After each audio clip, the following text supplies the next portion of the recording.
இன்றைக்கி குக்கரில் ராகி களி செஞ்சு காமிக்க போகிறேன். அதுக்கு 1 கப்பு ராகிமா எடுத்துருக்கிறேன். இதில் 2 கப்பு தண்ணி சேர்த்துக்கலாம்.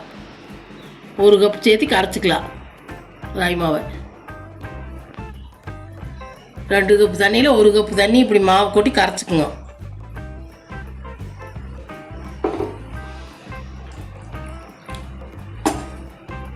அதே கப்பில் 1 கப்பு ஊற்றி கரைச்சிக்குங்க. இன்னொரு கப்பு அப்புறம் ஊற்றி இது பண்ணிக்கலாம். முதல்ல 1 கப்பு ஊற்றி கரைச்சிக்குங்க.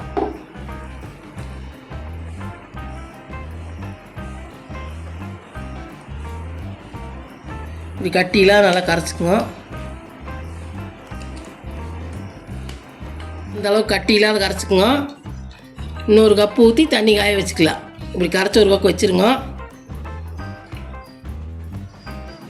இன்னொரு கப்பு தண்ணி பாத்திரத்தில் இப்படி சேர்த்து இதை கொதிக்க வச்சுக்கலாம்.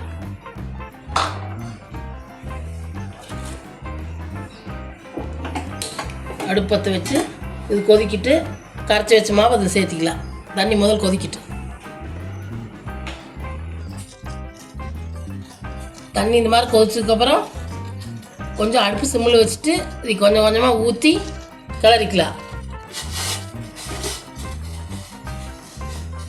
கொஞ்சம் கொஞ்சம் ஊற்றி கிளறிக்கணும்.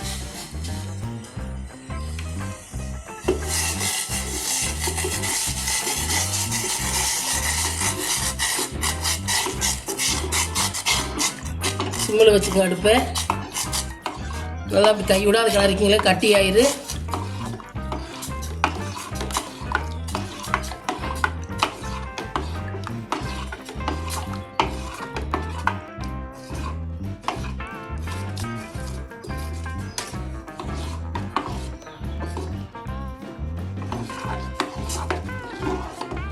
நல்லா கிளறிக்கிங்க.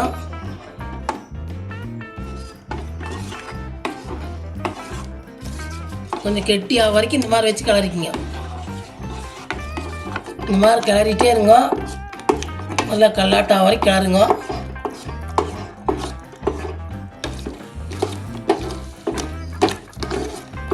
குருடு உருவத்தை வரும். கொஞ்சம் இழுத்து இழுத்து கிளறிட்டிங்கன்னா குருடு உடஞ்சிது.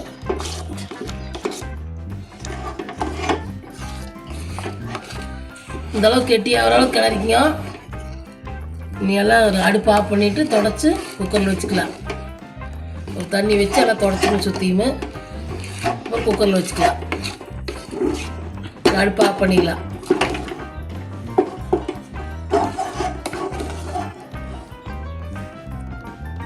ஒரு பாத்திரம் தண்ணி வச்சுட்டு இப்படி எல்லாம் சுத்தமாக தொடச்சி மூடிக்கிங்க. நீ குக்கரில் வச்சுக்கலாம். இப்படி ஒரு குக்கரை வச்சுங்க. கொஞ்சம் தண்ணி ஊற்றிக்கிங்க. இந்த அளவுக்கு ஊற்றிங்க. இப்படி ஒரு இது போட்டுக்குங்க வைக்கிறதுக்கு. பிரிக்கொடி மாதிரி இது ஒன்று போட்டுக்குங்க. அதை எடுத்து களி இதில் வச்சுக்குங்க. அடுப்பு பற்ற வச்சு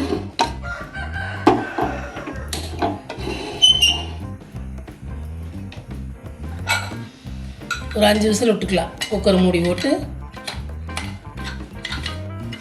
ஒரு 5 விசில் விட்டுக்கலாம்.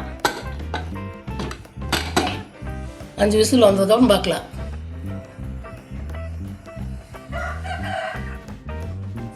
பார்த்தீங்கன்னா 5 விசில் விட்டு விசில் அடங்கிடுச்சு. எடுத்து பார்க்கலாம்.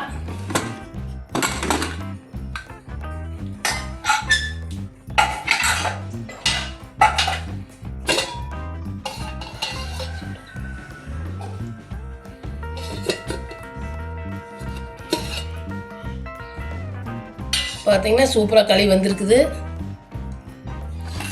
பாருங்க.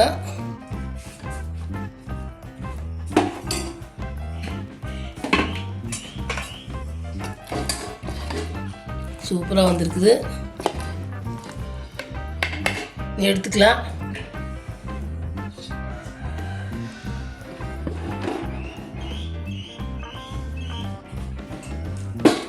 எடுத்துட்டு இப்படியே சட்னி வச்சு சாப்பிட்லாம். ஏதோ குழம்பா சட்னியை அப்படி போட்டு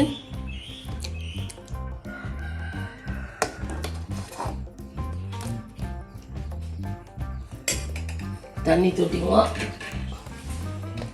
உருட்டிக்கலாம். இந்த மாதிரி போட்டுக்குங்க. இதில் குழம்பா சட்னி எது வேணாலும் ஊற்றி சாப்பிட்லாம். நீங்கள் நாளைக்கு சாப்பிடணுன்னா இந்த மாதிரி தண்ணி ஒரு ஊசியில் வச்சுக்கோங்க. இப்படி தோண்டி போட்டுக்குங்க. தோண்டி போட்டு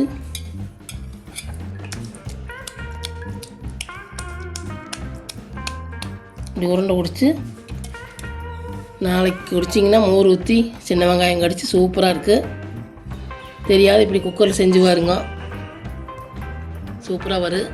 செஞ்சு பார்த்துட்டு வீடியோ பிடிச்சிருந்தா லைக் பண்ணுங்கள், ஷேர் பண்ணுங்கள், சப்ஸ்கிரைப் பண்ணுங்கள்.